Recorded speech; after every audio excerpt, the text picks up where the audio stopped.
Ngayon, papaliguan natin yung ating mga alaga. Yung mga bantay natin dito sa ating farm. Tulad ng inyong sinabi, na maglagay ng aso dito sa ating triangle house. Sa ngayon, hindi pa natin alam kung ano yung shampoo para sa aso. Dahil napakarami ng pulgas,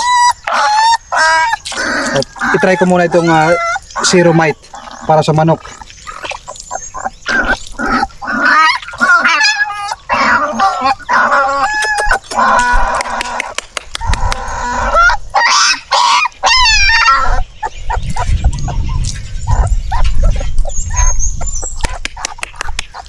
Habang pinapaliguan natin yung ating mga alaga, bibigyan natin sila ng pangalan bawat isa. Kahapon nagpaligo ako. Ang ating pinaligo is tubig lang na may halo na Madre de Cacao. Ginusot ko, pinalabas ko yung katas at kumalma naman yung kanilang pulgas. Pero sa ngayon, try ko muna itong Zero Mite. Ang brown na ito, ang pangalan nito is si Jigger. Ayan. Jigger. Simula ngayon, tatawagin kang Jigger, okay? Mayroon tayong 3 aso na mga maliliit pa. Yung nanay, binibigay sa akin, pero ayaw ko. Matigas na yung ulo.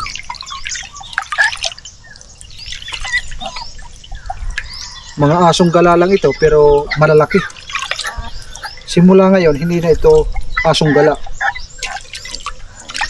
Asong kapalmers na ito. Magkamaingay dito sa magkamaingay Jigger. Pangalan lang, hindi ko nabibigyan ng apelyido. Baka maging Villacorta pa. Jigger lang. Ayos na.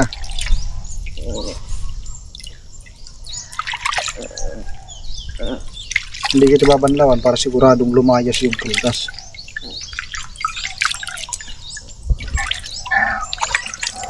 Lahat ng ating aso na hiningi, puro lalaki. Ayaw ko sa babae. Maraming bumibisita na manliligaw. Masisira yung ating mga pananim. Baka tirahin pa yung ating mga alaga dito. Effective siya mga kaparmers para sa kuto ng aso. Kita nyo, namatay lahat. O ito pa buhay. Matindi to. Pero lahat napakarami, puro patay. Namatay siya. Shampoo sa manok, pwede sa aso ata siguro ito. Ewan ko lang, pag hindi nakalbo, panalo. Huwag kayong makakalbo dahil papangit kayo. Oh, ang dami, namatay. Yan kasi ang magpapahirap sa kanila.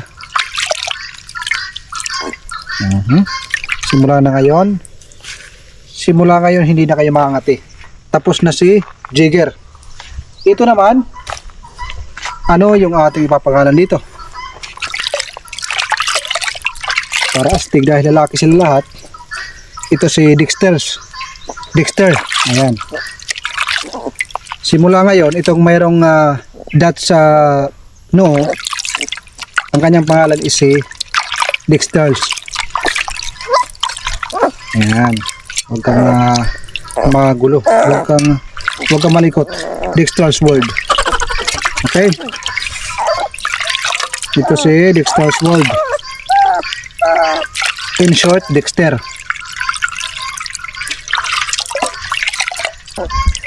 Grabe, ang dami nito.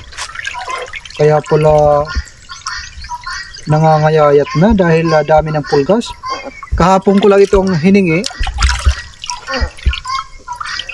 Kaya marami pang pulgas. Within 1 month, makikita nyo. Gaganda yung kanilang balat, makinis. Maraming kati-kati. Buti na lang, nakuha natin to. 6 na piraso ang anak ng isang aso. Pinapakuha lahat, pero sabi ko hindi ko kaya. Dahil ang nanay nito at ang tatay, malalaki. Pag 6 ang aalagaan natin, grabe. Hindi na kayang pakainin. Dami yan.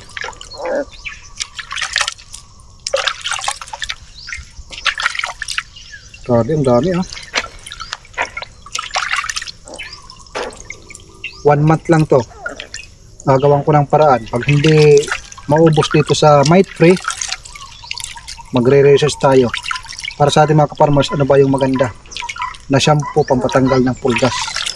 Wala naman silang garapata, pulgas lang.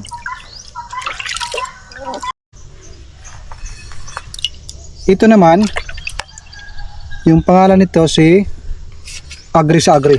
Okay, dahil nga magkaiba ito sa isang puti, ang pagkakaiba lang nila, wala siyang balat sa noo, wala siyang kulay sa noo. Yan, pero mas maganda ko to siya.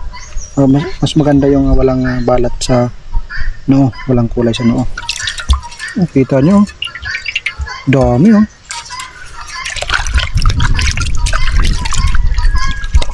So ayan mga ka-farmers, mayroon na tayong aso dito sa ating farm. Si Jagger, si Dexter, at si Agri sa Agri. Yun po yung kanilang pangalan. Mas mainam na ganyan ang kanilang pangalan para hindi natin makakalimutan. Jagger, Dexter, at si Agri sa Agri. Okay, pagkatapos namin sa farm, dumaretso kami sa gilid ng ilog. Maghahanap kami ng pwedeng pagtaniman ng azula. Napakaaliwalas dito. Sila Uncle, mayroon ditong fish pan. Mayroong laman na tilapia yan. Gumagalaw yung tubig. Natakpan siya ng naga dahil nang bumagyo na nabali yung naga napunta doon sa fish pan.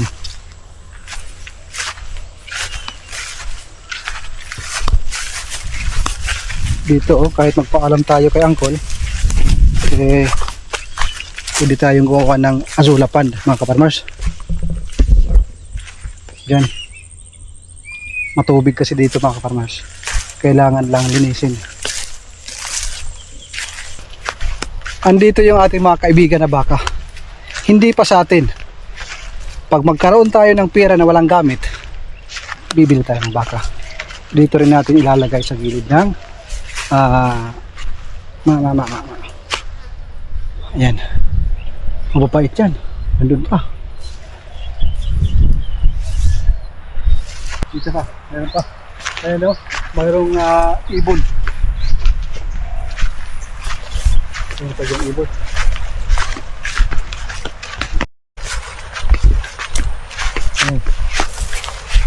Ito lalaki, matapang yan, nanunukayan mga ka-farmers. Talas ng kanyang panuwag oh. Diyan ka lang ha. Ang kagandahan kasi sa baka, kahit sobrang init, matibay sa init. Hindi katulad ng kalabaw. Ang kalabaw hindi kaya pag ganito nakainit. Importante may maiinom. Nakakuha kami ng bahi kung tawagin. Isang luma na kahoy nasa gilid ng ilog. Matigas na. Kaso mayroon siyang mga langgam. Kailangan tanggalin. Ilalagay ko ito sa flower shop. Alagyan natin ng disenyo para maganda. Tingnan. Matibay ho ito. Kahit ilang taon na ho ito ay pwede. Yan o. Tibay nito. Ang tanong, paano namin dadalhin ni Brad doon sa bahay? Hugasan muna bago dalhin doon para malinis. Tibay nito oh.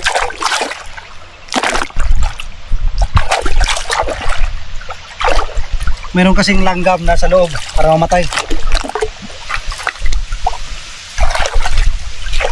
Ito yung mga gusto kong taniman ng azula kasi hindi umaagos yung tubig.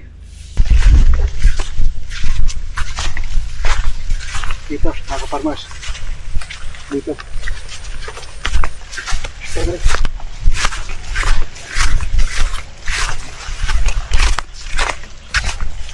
diyan ko ilalagay yung azula pag makakuha tayo ng similya. Malapit lang naman ito sa ating triangle house. Siguro mga 3 minutes lang siguro kung magmumotor. Pwede naman yon. Dito tayo magtatanim. Every morning, mag-harvest, dadalhin doon. Kasi mas maganda dito dahil yung tubig, mayroong supply. Dito pa, malawak to.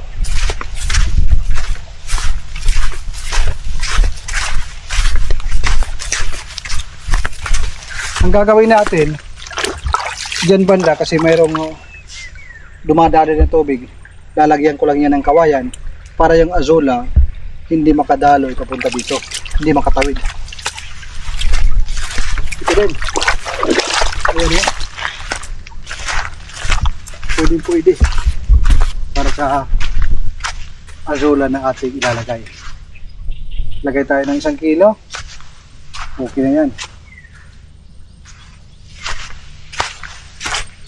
Dami ito na pwedeng pagtaniman ng azola. Wala akong problema.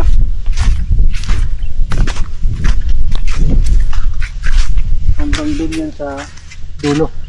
Kaya ang kailangan, kukuha tayo ng seedling ng azola, tapos i-spread natin dito para mayroon na tayo mapagkukunan ng azola. At saka marami tayong madre de agua, pagsamasamahin, banana trunk, at saka kunting commercial feeds. Solve na yung ating problema sa patukan ng ating mga alaga. May solusyon sa mahal na commercial feeds. Hapon na naman, nag-spray si Brad ng herbicide. Kasama din sa puro ng kawayan. Ang aming setup ngayon, siya muna magpapakain dito sa mga alaga. Pagkatapos, ako pupunta sa shop. Maglalagay ako ng linoleum at mga displayhan. Ito yung last time na i-sprayhan. Ayos naman, patay yung damo.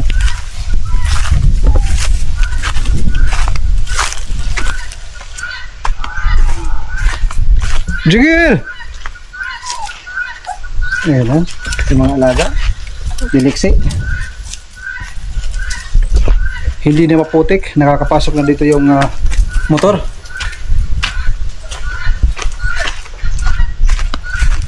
Kanina nagkuha kami ng pakol. Napakarami doon kaso hindi namin madala. Galing kami sa gilid ng ilog kaninang umaga. Ito.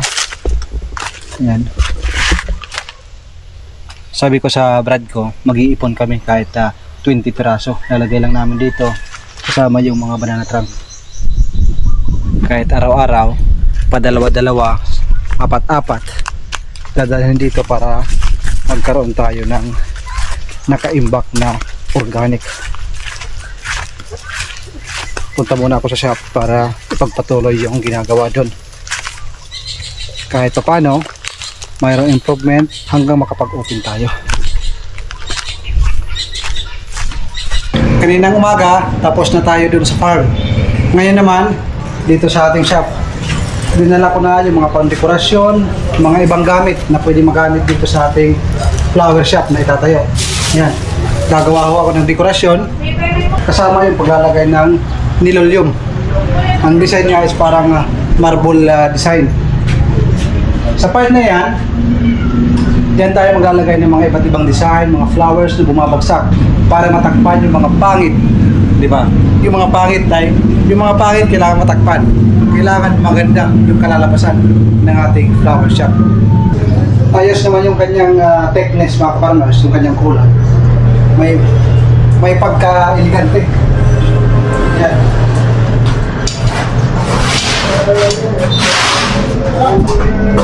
Ang bili ko dito is nasa 144 per meter. Ang nagastos ko dito is 2,100. Okay na, mga farmers. Naidikit na rin ang bawat gilid na tabas. Malinis ng tingnan. Ngayon yung aking gagawin, ang paglalagay ng dekorasyon. Ito. Diyan sa taas, pabagsak. Ito. Galing pa ito sa Qatar, yung mga feeders na yan. Pabagsak, mga farmers yung gagawin natin para magandang tingnan.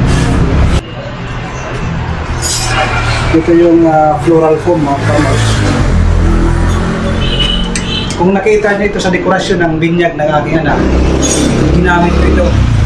Pero i-recycle natin para magamit pa. Ito ho ay original na lumot. Ayan. Kikita sa gubat, eleganting dekorasyon. Kasama ng mga feeders. Yan yung gagawin natin dyan. Bumabagsak ng flowers at saka mga iba't ibang mga abubot kung tawagin para elegante yung ating shop.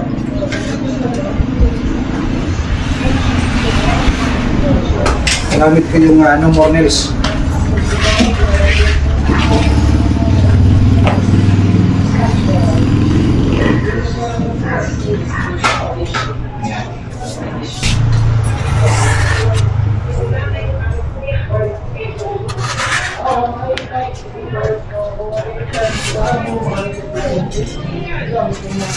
Tusok-tusok lang ito, pero kailangan mayroon tayong tinatawag na eyes.